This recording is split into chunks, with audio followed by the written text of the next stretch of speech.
All right, good afternoon, everyone. Uh, Today we're here for our Real Estate Committee meeting for July 16th, 2024. I'll call this meeting to order. Mrs. Banks, Here. Dr. Graywood, Here. Mr. Watson, Here. Dr. Scarlett, Ms. Jones, Here. Ms. Cousins. Yes. We have a quorum. So for this Real Estate Committee, we're going to have two presentations. And this is in our efforts for community collaboration.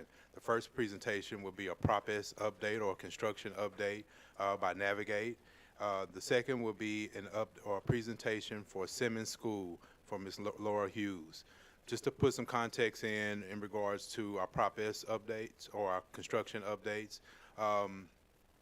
it's been a lot of work done with navigating our construction management team, as well as with the contractors. So we want to provide an update to the community so that everyone will know in terms of where we are with our construction projects, where we are to date, and most importantly, we'll have some conversations around the next phase of projects as we start looking for the summer of 2025 projects or potential future bond issue projects. So with that being said, I'll turn it over to Navigate to begin your presentation.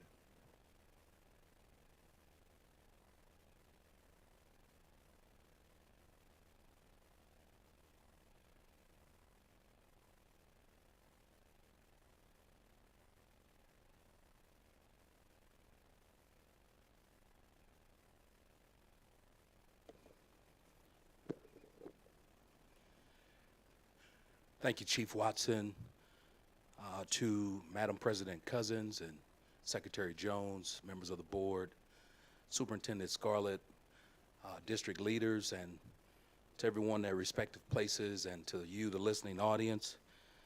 Thank you, Corey. Thank you, Amy, for sharing the pass outs. We have a couple of visual aids, one of which is the actual hard copy of the presentation, along with an executive summary that captures the information that's embedded in that presentation. As you all know, I'm no stranger in this space. This is home for me. I'm a proud alum of SLPS, and one of the things that I remember walking through the halls of these wonderful schools is the difference between ordinary and extraordinary is that little extra effort. And we want to make sure that we bring that little extra effort, which makes a world of a difference for our scholars and our community at large. So today, we want to focus on mainly the work that has now taken place, and we'll talk more about that in detail as we go through the presentation. We have this construction update. If you look at that first slide, it says June. This is as of June 30th. This is now middle of July, so we are working feverishly to put together our next dashboard, which covers scope, schedule, and budget for the district. So just wanted to denote that. As we have focused in previous sessions, funding sources, projected schedule, active projects, as well as upcoming projects. This is the proverbial pyramid that we're showing where the funding sources lie, the lion's share of which is in Proposition S, the $160 million, which 87% of the community voted for in favor of. Again, this slide indicates the district's work in progress. Just for clarification, on the left side of the presentation captures all of the activities and work descriptions. Across from left to right is the time frame, summer, fall, winter, spring. And then we've identified the schedule just in bars and arrows, just to show you the work is either in the bid phase, it's either in the design phase or the construction phase. So those arrows mean a lot. And we have moved our indicator, which is the red column, from spring to summer. So we've shown this each and every time we present it. Funding sources in green are ESSER, yellow is GOB, and again, the lion's share is Proposition S. So as we move forward, fencing is nearing substantial completion. Again, I will go through this, some of these very expediently, but I want this committee to mainly focus on the executive summary, which captures when we started, the completion date, and the percent complete or percent build. Actually, we're actually a little bit further than the percentages indicated because this is as of June the 30th. So for fencing, we've made our way through most of the schools. There's only a few schools left. This is the dashboard that shows scope, schedule, and budget, all the risks that we've had to encounter, whether we're on schedule or off schedule, the contingency amounts that have been approved and allocated, as well as given a progress update, even down to the RFIs, which stands for Request for Information, and the submittals, which are approved in advance of the work. Herein lies the before and after pictures of some of our properties. Keep in mind, we've touched 27 closed schools or decommissioned properties, and just about the same in our open schools. This is rinse and repeat drinking fountains.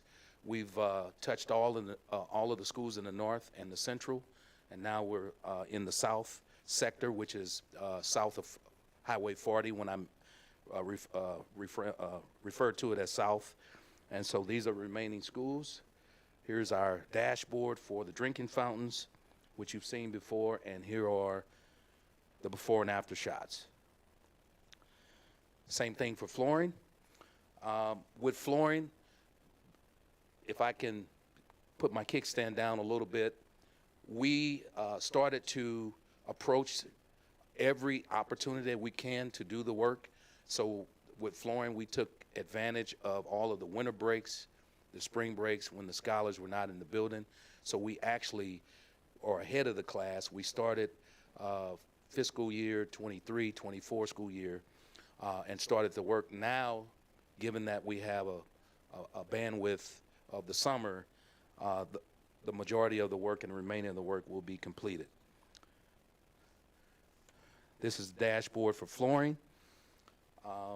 And here are some candid shots of the high schools as well as Sticks ECC. Flooring consists of carpet replacement, vinyl tile replacement, as well as refinishing of the hardwood floors. Now moving on to painting. Again, with painting, we started with 3 contractors the beginning of fiscal year 23-24, and now we've added 8 more painting contractors with the summer work, with a total of 11 or a dozen or so painting contractors touching the district as we speak.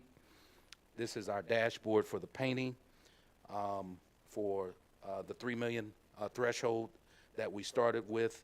The other painting is embedded in the summer packages for north and south facilities. And here are some candid shots of the painting. And bear in mind, we're not just doing interior painting, we're also doing exterior painting. So you'll see the transformations in each of the schools. Playgrounds are pretty much all but done. We're into the change order work that the district has approved for Buddha, namely the musical instruments. But all of the work that was in the original contract for playgrounds has been completed. This is just the dashboard that indicates that. And here are some of before and after shots of our elementary schools. Here is the kitchen renovations. We started at Nottingham with their culinary classroom. That has been completed. Some installation work at Clyde C. Miller. And we have made our way through Soldan. This is the dashboard for Soldan, and if you haven't seen it, it would blow your mind. Here are some candid shots of Nottingham and Clyde C. Miller, but we are now substantially complete at Soldan. We're talking with Dr. Carter, and we've scheduled a meeting with food service and the new food service vendor, Chartwell, to walk through the space to do a pre-walk on next week. Here's some shots with Soldan. a new serving line, new graphics. You can see on the bottom right, the other side says Sodan, this side says Cafe. New burners. We are made some improvements to the existing hood system. It's really first class. You must see it. So Dr. Carter and her team are happy, and so is food service. Here is really where we want to land. The lion's share of the work is restrooms. We have Package A restrooms, which is a fluff and buff of some of the existing restrooms. We have Package B restrooms, which we delineate as full renovation restrooms. And then we have high school restrooms. And keep in mind, this is just the first phase. You know, there's 68 open schools. We can't do restrooms in 68 open schools. So this is just the first line of defense of what we're touching this summer to set the precedence for the summers to come.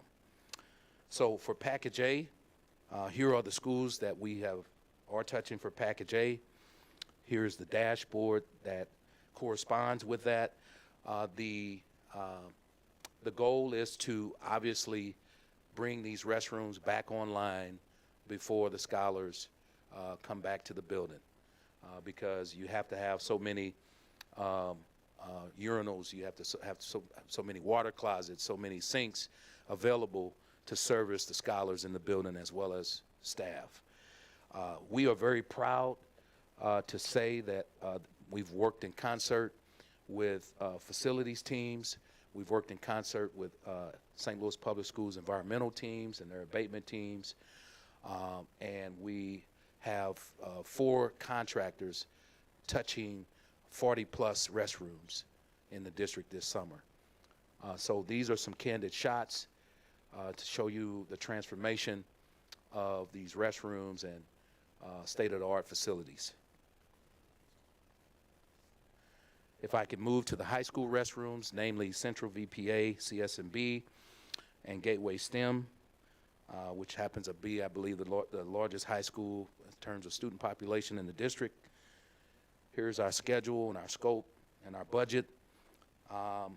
If you look at the executive summary, you'll see a lot of zeros where it says 0% bill. That just means that we have not received the bill from the contractor, but I assure you the work is in motion. So I didn't want anyone to get alarmed by that. And again, this is as of June 30th that we're reporting on, even though we're in the middle of July. So here are some candid shots of CVPA, CSMB, as well as Gateway STEM. We're working with Dr. Phillips and Mr. Steele on that campus, as well as Dr. Berry. We're in constant communication with school leaders and obviously the facilities team with Chief Watson and Mr. Graffenreid and Dr. Lemons. So this is the work that is in motion and in progress. So we're on schedule to date. Moving on to ESCO vendors. ESCO meaning energy service contractors or energy performance contractors. We are working with both Ameresco and Trane. Ameresco has not only a ESCO contract with the district, but a restroom contract with the district where they're just touching Walbridge and Yateman, the upper floors. Here is the dashboard, and here are some shots of what's happening and taking place at Yateman and Walbridge from Ameresco. And by all indications, they are on schedule as well. Here are the Package B restrooms that I mentioned at Long and Louverture. And here is the dashboard to indicate that. And here are the photos, the progress photos for those 2 schools. Coming to the close of this presentation, during the summer, these in a snapshot and at a glance, this is the work that is taking place. Interface Construction is leading the charge in the north. A. Eilers is leading the charge in the south in terms of summer renovation packages or those general work packages.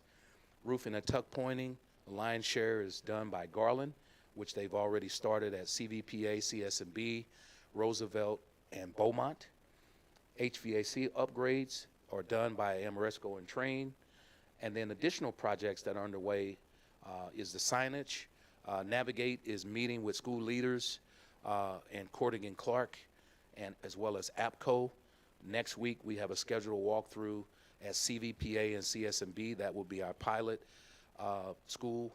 We intend to have updated wayfinding signage in the building by first day of school. And then followed by signage, window replacements. The district has decided to proceed with Armor Defend products, which gives 6-minute delay. Anybody with a sledgehammer or fire extinguisher, it can be a football player, the biggest football player known to man. It will still take him or her 6 minutes to intrude the building. And so we are in fabrication of those windows, and those will be installed at CVPA, CSMB this school year.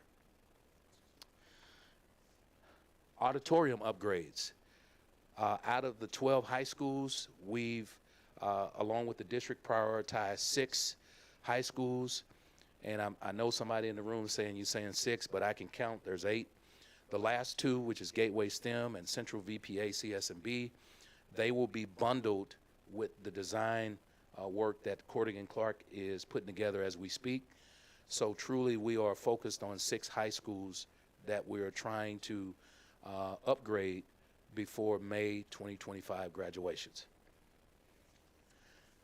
And then lastly, Cordigan Clark, which is one of the design teams hired by the district, made a presentation back in May for the facility condition assessment.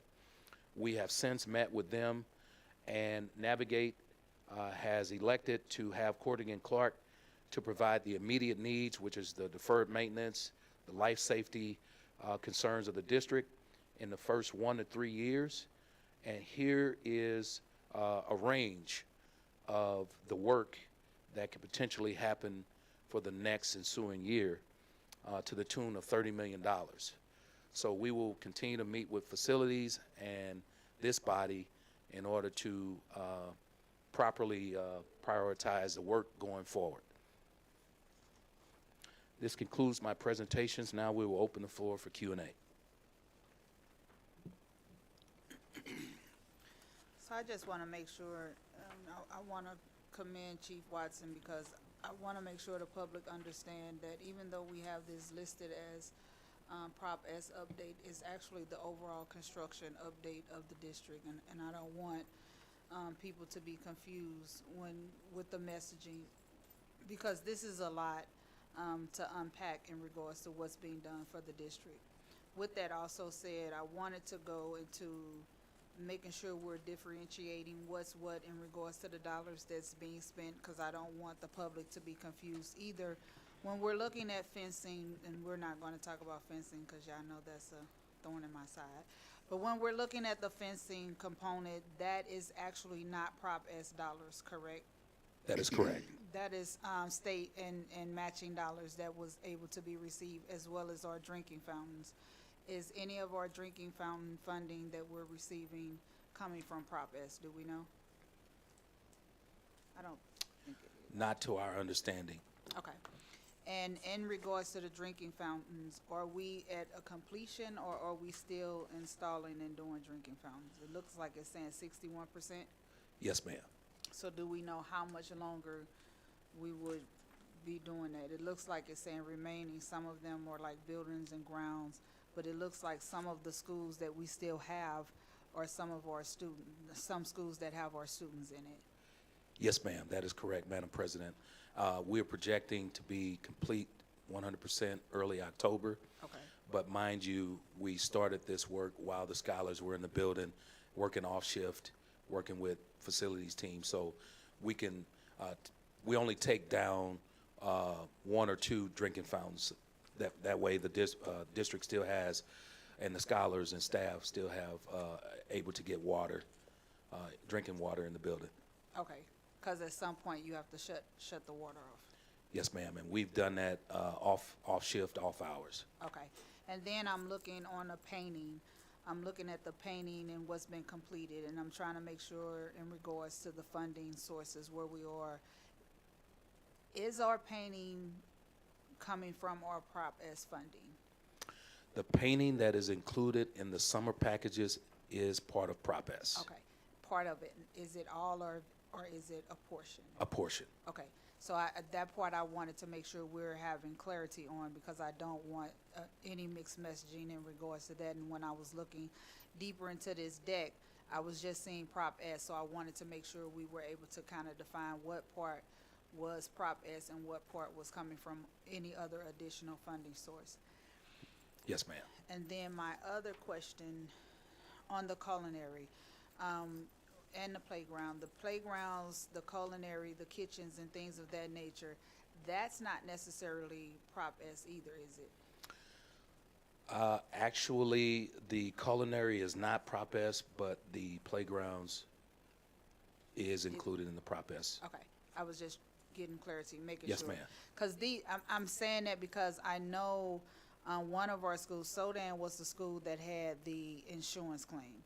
So I know that was part of the renovation. And I'm asking this because I'm sure some questions would be asked, why were these schools chosen and others weren't chosen? So I'm just trying to make sure that we're able to clarify how that occurred. But one, Sodan was chosen because of the storm damage that had occurred, and this was just us being able to get the repairs done from the insurance claims. And Nottingham and others were not necessarily from Prop S, they were from other funding sources. Is that safe to say?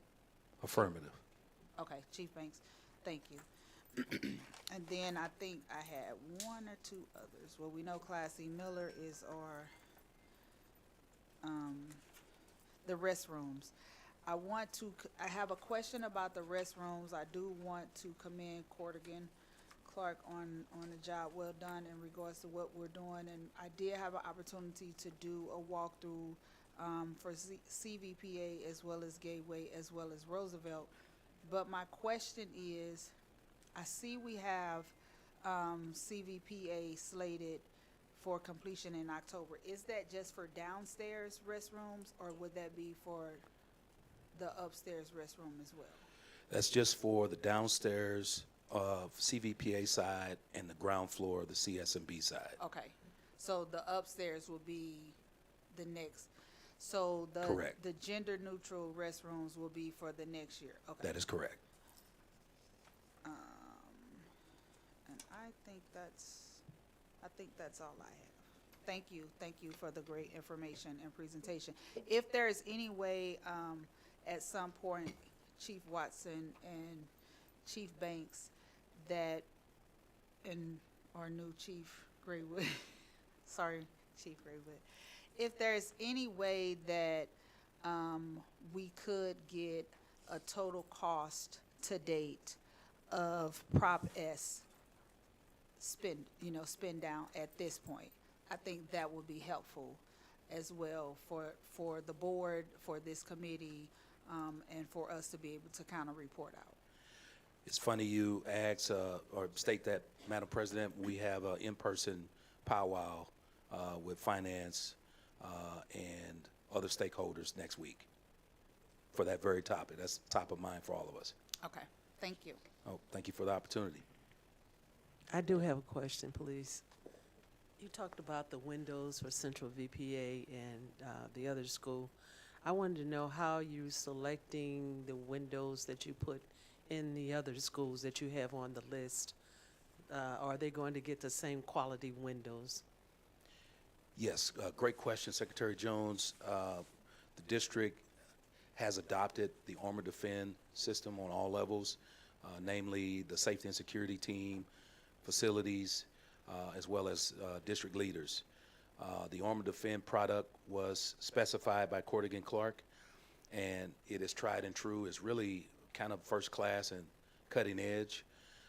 We will apply that product on the ground floor levels of the building. Anything 6 feet or below will receive will receive that product. So if you just look at a door, from the top of the door, the header of the door on down, if there's glass, that will have that product. So eventually will all the high schools get this product and all the elementary and middle schools, or, If the district so chooses and have that appetite, yes, ma'am. but right now we just have those two that will receive that? Not necessarily true. We're looking at 6 other schools with Train. Train is doing energy upgrades at 6 schools, and they are having to improve the windows. And so we just had a meeting prior to this one, actually, to include the Armor Defend product.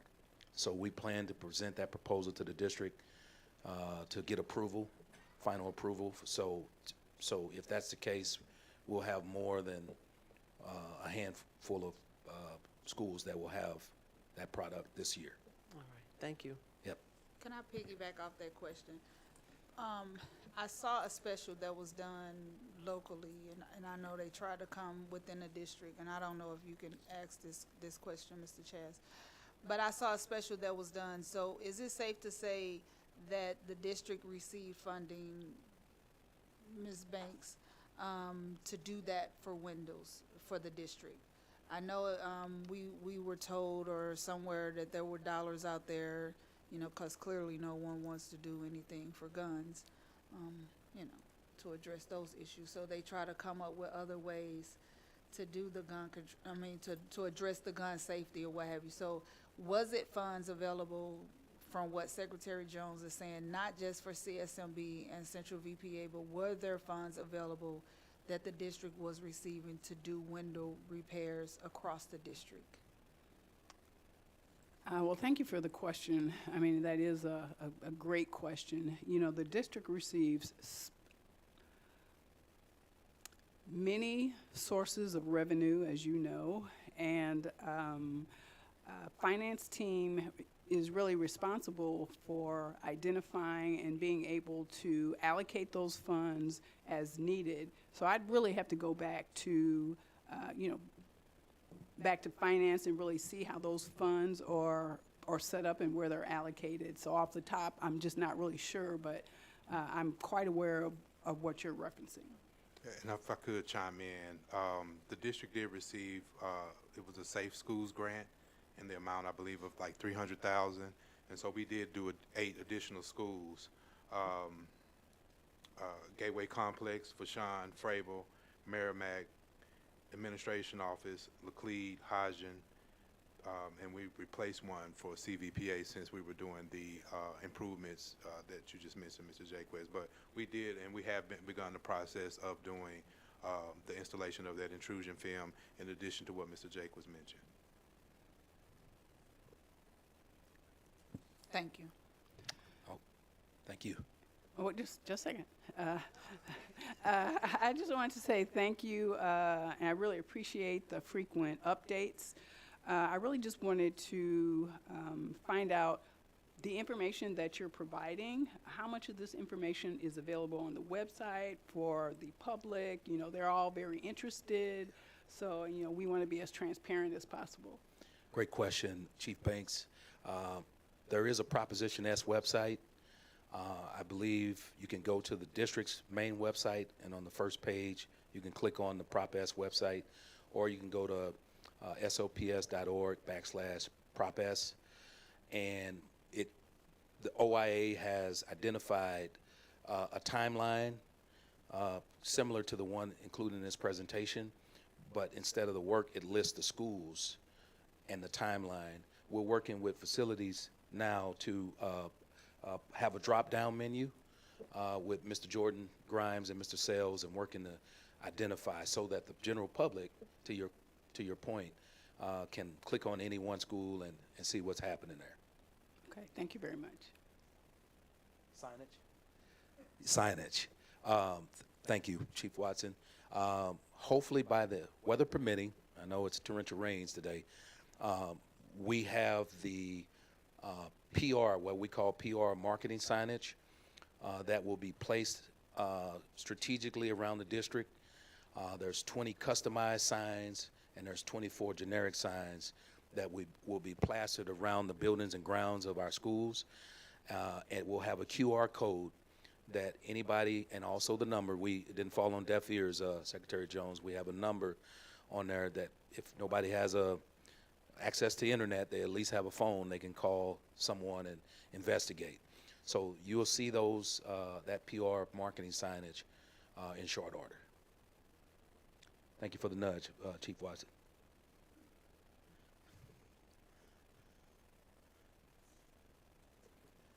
Thank you, All right. Mr. Jacobs. Thank you for allowing us to be an extension of the district. Definitely thank you for the hard work from Navigate, from our partners, our architectural engineering firms, Cordick and Clark, and all of those that have really been instrumental in just our construction overall improvements for our facilities. So our next presentation will be a presentation regarding Simmons School. This will be by Ms. Laura Hughes. We won't, to the general or listening audience, we won't see the presentation. However, to the committee members, you do have a package in front of you. And to the listening audience, this will be an opportunity just to kind of listen in on updates regarding Simmons School. So Ms. Laura Hughes.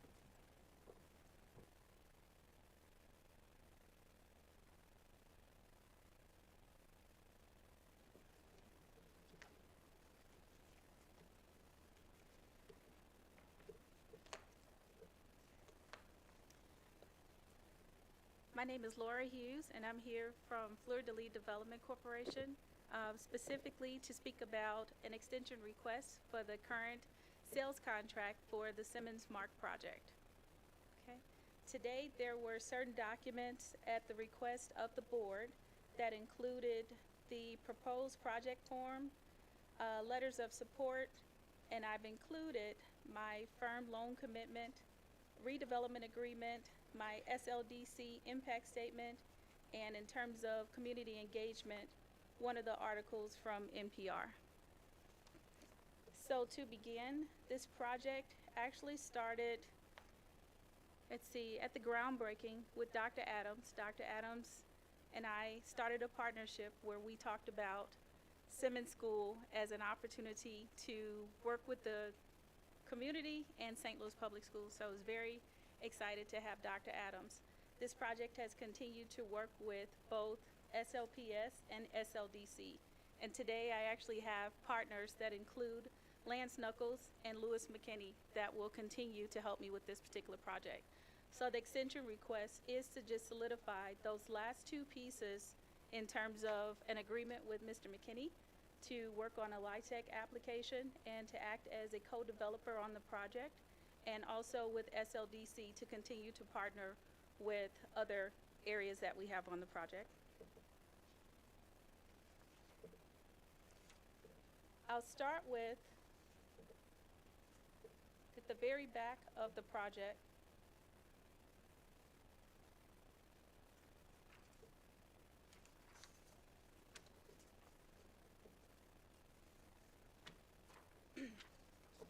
Is a redevelopment agreement between Fleur-de-Lis and Land Clearance for Redevelopment Authority. I'm proud to say that it took about 4 or so years to get this in effect, such that Simmons became an applicant for one of the longest abatements in SLDC history for 25 years. That was a gift from Alderman Moore, and he was the alderman that helped put this project together in terms of our plan. Simmons School, as you can see, is part of a build redevelopment plan that has 5 pages, and I included this document, again, it's Exhibit B, that has all of the pieces of the redevelopment agreement. And so I know the obvious question is, why is it taking so long to put this particular project together? It's because it's moving pieces. It's not just one piece of finance, it's several different pieces of the community that have to go into this. So all of the hearings, per se, with LCRA, all of the requirements for the historic tax credits, all of the requirements for the LIHTC application. I commit to you as being a resident, born and raised in the Ville, and specifically attendee of Simmons School. I was born and raised in the 4200 block of St. Louis Avenue, and so this particular Ville redevelopment plan covers this area.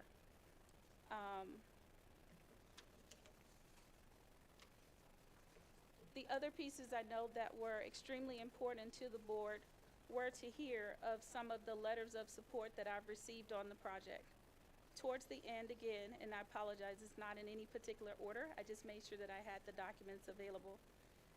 I have letters of support from my 4th Ward alderperson, and at the time it was 4th Ward, but now it's 12th Ward. Affordable Housing Commission, April Ford Griffin, Ville historian, Julia Allen, Congresswoman Cori Bush, State Representative Kimberly Ann Collins, both the committee man and the committee woman for the previous 4th Ward, Landmarks Association, who I'm working with to create a historic district in the Ville redevelopment plan as well. The National Blues Museum, Urban Land Institute, Steve Roberts, and for the Ville, Aaron Williams. I mention those because they're just a few, literally, that I was able to capture and put together today. But this project is so important to the Ville community, it actually covers 3 different zip codes. And so the impact for one school actually advances this particular area, again, in 3 different zip codes. It's very important to me that I'm given an opportunity to continue to work with SLDC and my new co-developer, because this is so important to the community and personally important to me as well, as again, being a student from Simmons School. Okay. I don't want to go through all of the documents, but if there are specific questions, again, about the project and about the request, I'm certainly available to answer those. Any questions from the committee? I did have a question about the unit size. I think you said something around the nature of 50 units or 55 units? 58 units, 58 units. yes, And you're basically catering to the senior community, that is correct. so you won't have any type of family-type housing in that building? It was just senior citizens? Well, stepping back a bit, it's a historic tax credit project, meaning that it was already established in the Department of Natural Registry's listing for historic credits. That kind of limits any type of adjustments that I'm able to make. We actually had State Historic Preservation Office to come and look at the gymnasium to determine if there were some alternatives and what we could do in the gymnasium for a larger size unit. At that point, there were mezzanine, but truthfully, then that kind of conflicted with the LIHTC application. So the larger units, I'm restricted just based on the current structure of the school. So when you talk about price range in that particular neighborhood, what are we talking about? I mean, for a 1-person bedroom or 2-person bedroom for a senior citizen? The entire project is affordable housing, and if you look at the Ville redevelopment plan, I currently have 19 properties in the 4200 block of Maffitt, which are all affordable housing as well. Long term, I have to cater to the 30,000 that are still on St. Louis Housing Authority's waiting list for housing. And long term, there are alternate lots that are available for home ownership. So we're starting in by populating the area so that we can long-term have housing available for permanent residents. And so to answer your question, it's affordable housing because that's what's needed in the area. And I will go ahead and ask the question. Of course, there's senior housing already available in the area, but market studies show this is only 58 units. That only takes a small dent of the current housing population that truthfully in 5 years will be eligible for senior housing. So it's a way to project out to say, long term, we will always need more senior housing in the area. All right, thank you. You're welcome. You said, so my question was, what is your track record as a developer? My track record as a developer, unfortunately, it has not been under fleur-de-lis, but for 5 years, I acted as Chief Operations Officer for Great Southwest Regional Center. My background and track record is in foreign direct investment. I built saltwater recycling facilities in Austin, Texas, and I worked with foreign investors. And so Alderman Moore gave me an opportunity to step beyond a corporate structure and actually start my own organization and work as a developer. So, Because I haven't had that track record, that's exactly why I'm partnering with Lewis McKinney, and the team that I have has put together several actual SLPS projects. so you've never done a project of this magnitude? That is correct. But my And- team has. And you said you have 19 properties, so of the 19 properties, have you rehab, or what is, I heard you say something to Secretary Jones about 19 properties, did you? That's correct. I'm proud to say, again, working with SLDC, we're partnering. This started with Otis Williams, where we're working with Northside Community Housing and RISE to create a historic district. That particular area already has a local district, but again, enhancing the area, Simmons and Sarah Lou will act as anchors for that district. And so pending that designation from State Historic Preservation Office, I can then use those funds to bridge the completion of those homes. So you haven't completed these, I've the completed 19? 4 under SLEPI. 4 of the 19? Correct. And the remaining, again, are pending the State Historic Preservation designation. Okay, so this particular building for SLPS, you've had under options since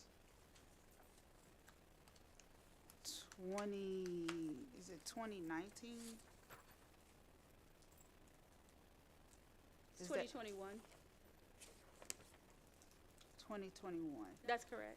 So since 2021, you've had the property under option, and we're in 2024, and you've come before us several times with different proposals. I'm just curious, what do you feel is different this go-round than the previous times you've come before us? So the way development works is I had to actually work in the equity that was afforded to the building.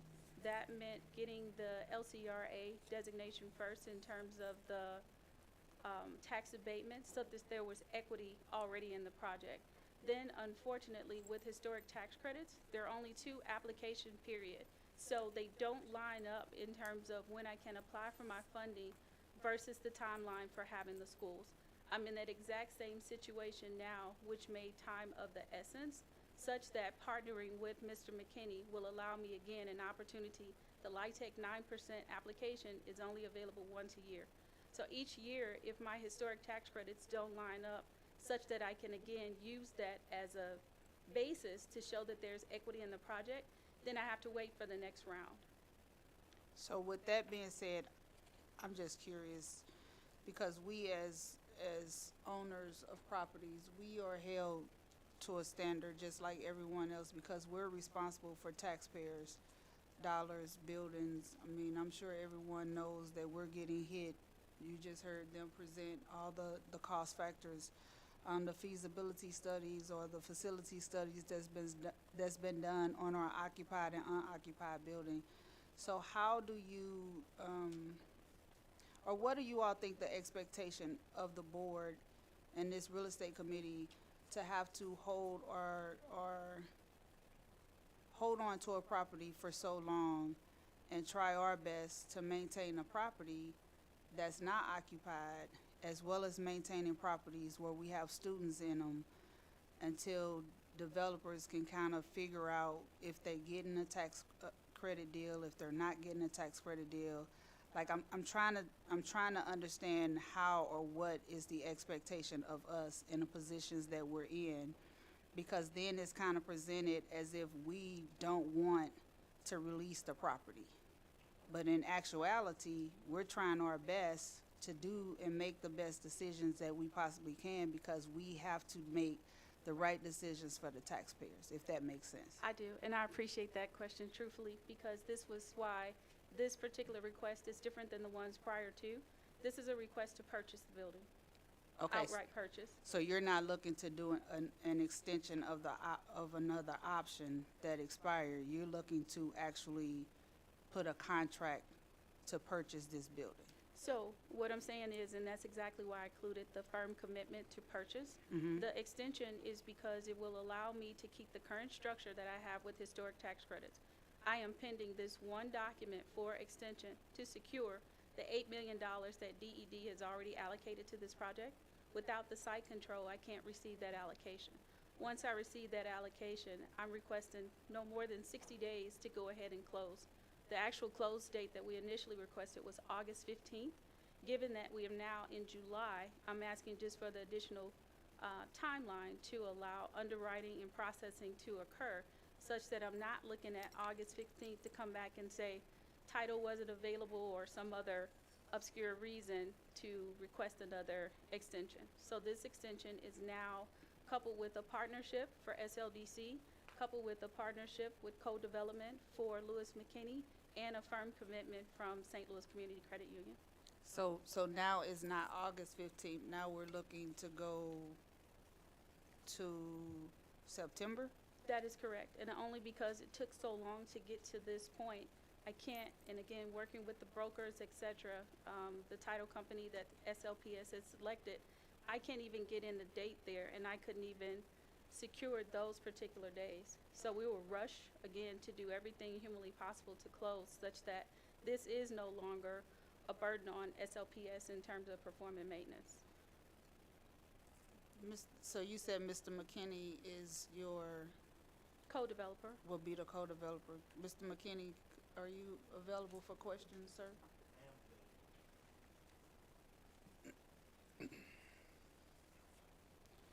Good afternoon. Good afternoon, sir. Absolutely.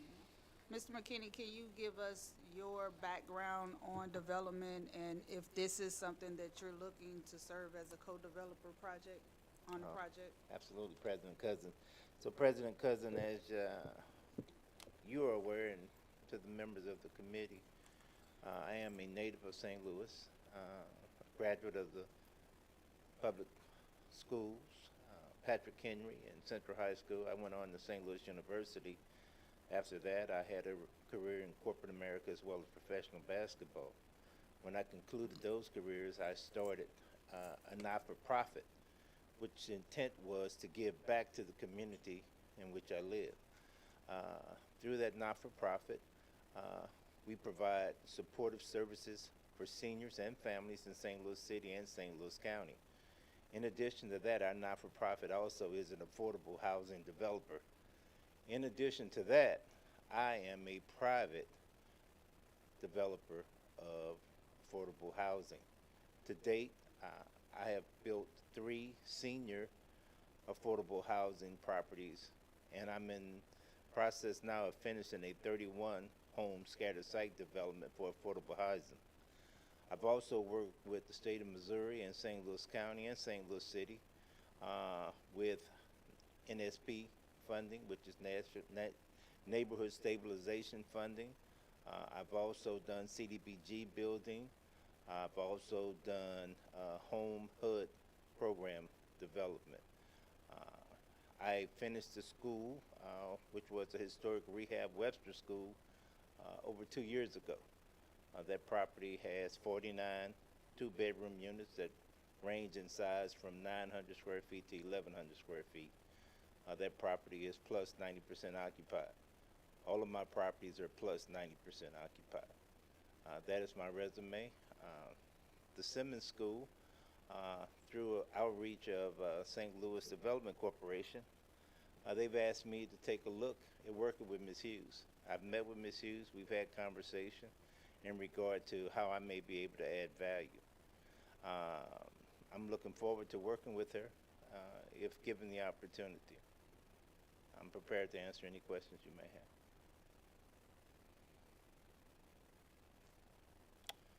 That is my resume in terms of my experience in regard to the school itself.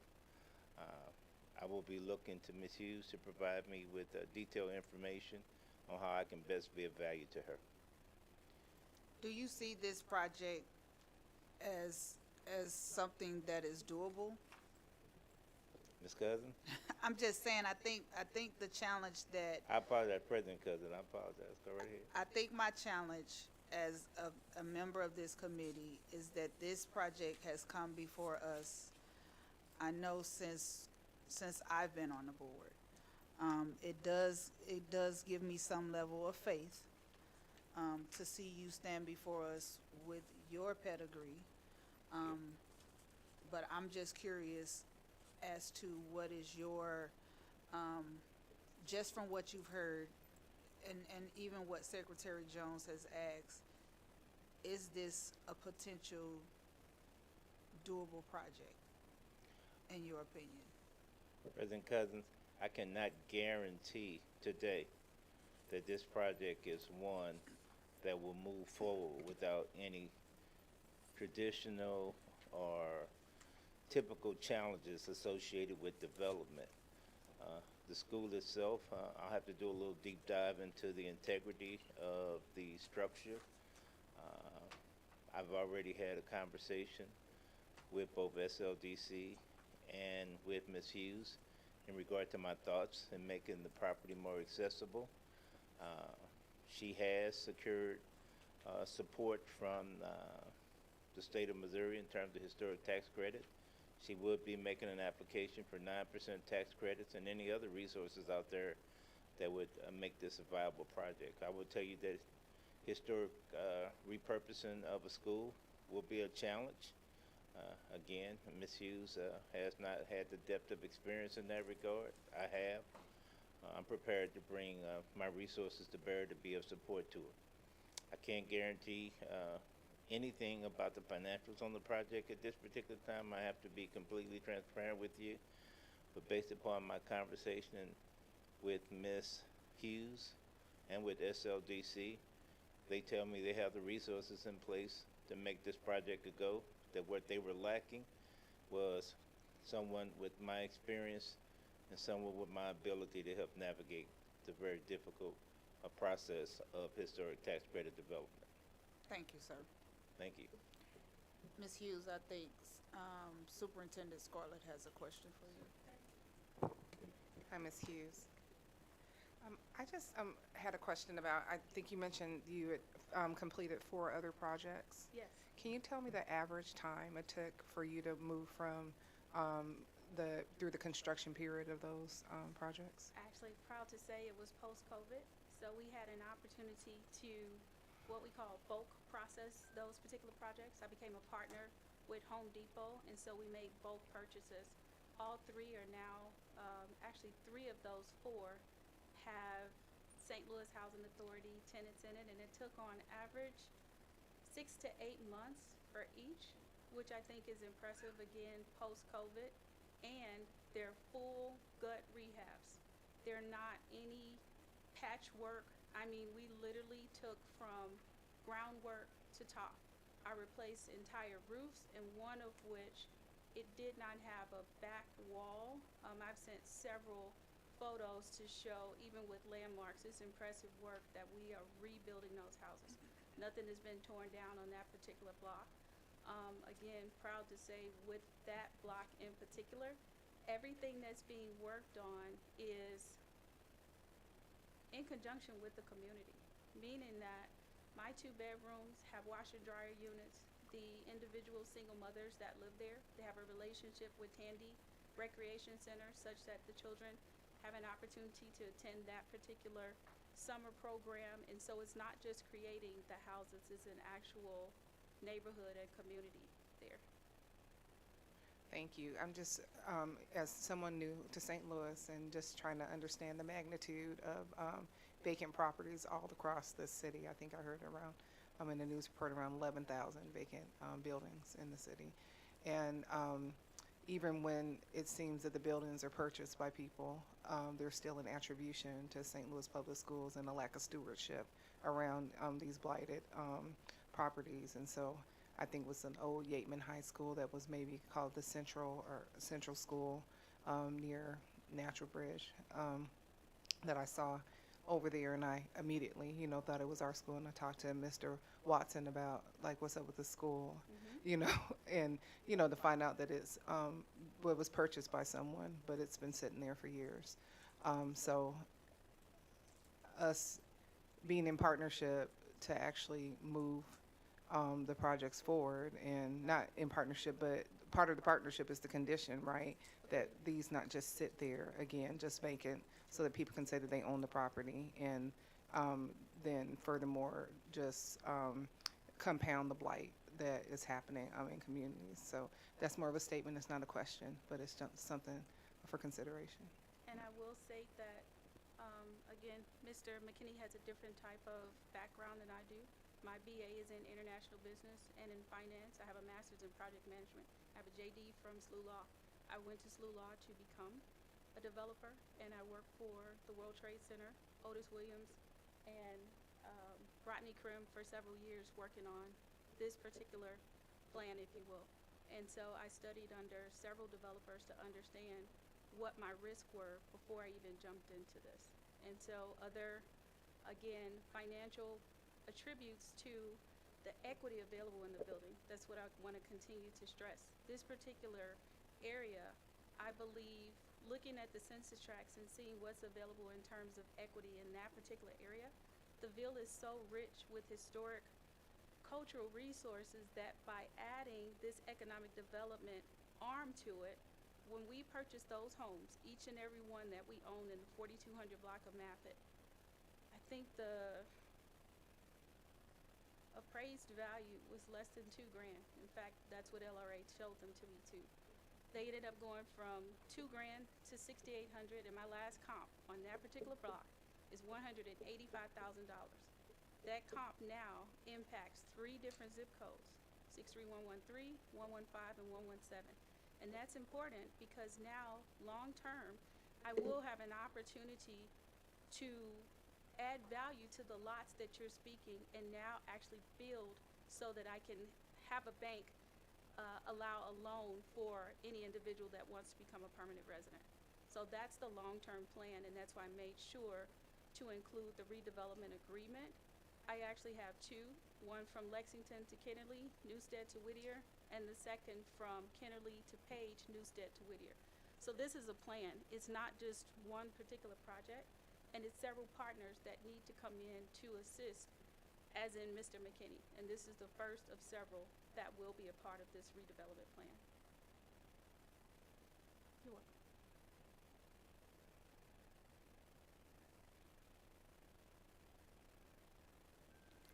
Any other questions from the committee?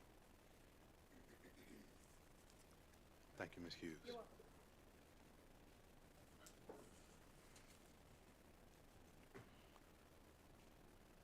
So this actually concludes our open session. We will adjourn, and I move into closed session. Second. Mrs. Banks? Yes. Dr. Graywood? Yes. Mr. Watson? Yes. Dr. Scarlett? Ms. Jones? Yes. Ms. Cousins? Yes. Meeting adjourned.